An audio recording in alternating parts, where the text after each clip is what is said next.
Welcome to my module on recruitment. In this module, we are going to look about recruitment, its sources, and particularly the external sources of recruitment. In the last module, we have seen what is recruitment and what are the internal sources of recruitment. I am Dr. Thamarai Selvi, Associate Professor from Department of Business Administration, Kaveri College for Women, Autonomous Trichy. In this module, we are going to look about what is recruitment, its meaning and definition, and what are the sources of recruitment and particularly external sources of recruitment. When we talk about recruitment, always it is a positive process. Recruitment means an activity which refers to the discovery and development of workers and employees in the enterprise at the time they are required. Because an organization which revolves around the human resource management is a process of selecting the right person at the right place at the right time. So it involves locating, maintaining and contacting the sources of manpower, which is an essential part of an organization. So recruitment definition, which was given by Edwin B. Flippo, it is a process of searching for prospective employees and stimulating and encouraging them to apply for jobs in an organization. It is often termed as a positive process as that it stimulates people to apply for jobs to increase the hiring ratio, that is the number of applicants for a job. The sources of recruitment. Always recruitment, which means a positive process because it stimulates people to apply for jobs to increase the hiring ratio, means the number of applicants for a particular job. Sources. It has two important sources, internal sources and external sources. In this module, we are going to look about what are the external sources of recruitment. Let us see one by one.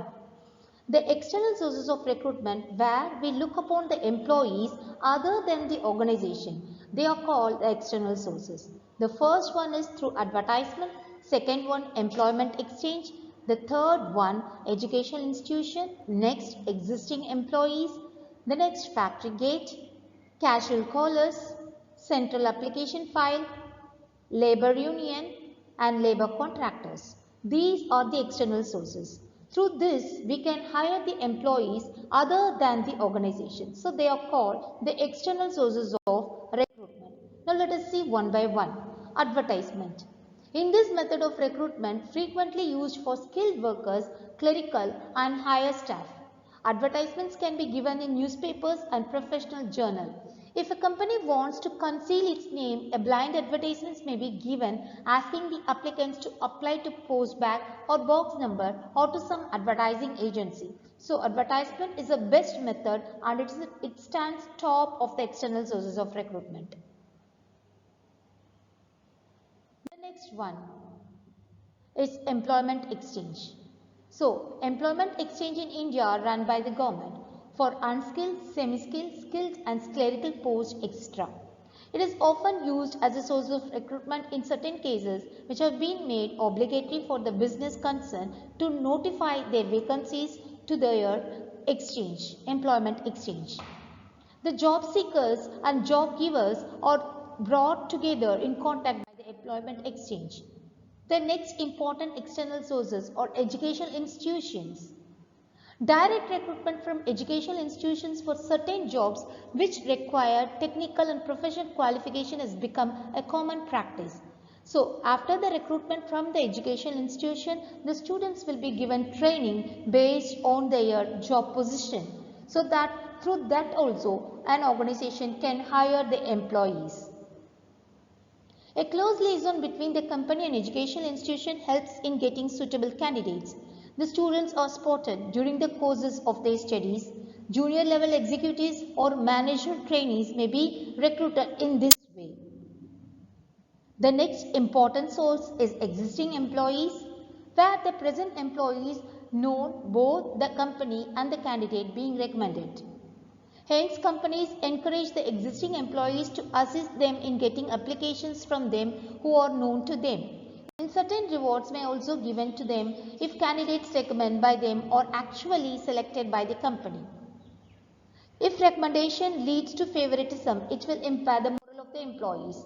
The next important sources are the factory gates.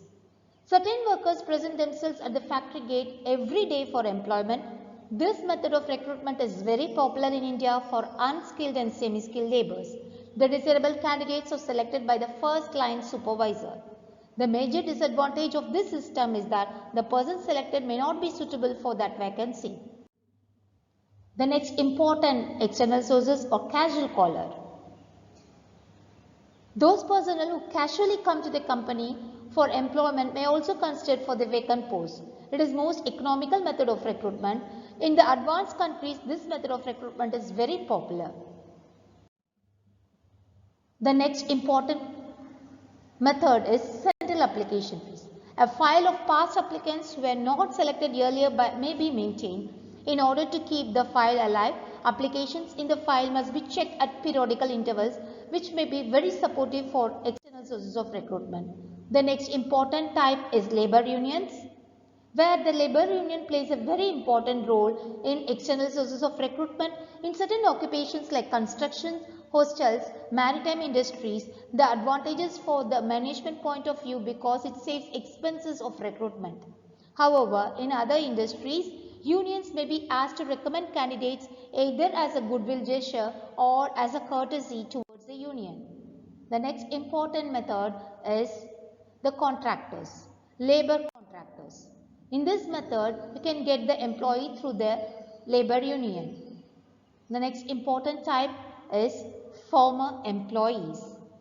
Employees have been laid off or have left the factory at their own. They may be taken back if they are interested in joining the concern providing their record is good. The other sources may be firms organize trade shows to attract many prospective employees. Similarly, there is the labor market consisting of physically handicapped visits to other companies also help in finding new sources of recruitment. All the process of recruitment and selection has the way become more difficult since the organizations want to hire more talented and effective employees and can create a difference in the interest of the organization. The organization have adopted different methods of recruiting a candidate. Now let us see what are the disadvantages of external sources of recruitment. There are some potential disadvantages of hiring an external candidate.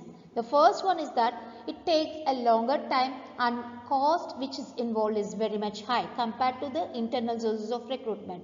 It can also damage employee morale because current employees may feel this lessens their chances for promotions. When employee morale decreases, productivity can also decrease, which is a greater disadvantage for an organization. It can be difficult to tell by a candidate information whether or not he or she will fit in with the company and its employees. While a new employee may bring fresh outlooks and ideas, this can be considered as a disadvantage because these ideas may produce conflict with current employees. Above all the process, recruitment and selection has all the way become more difficult since the organizations wants to hire more talented and effective employees and can create a difference in the interest of the organization. The organization has adopted different methods of recruiting a candidate.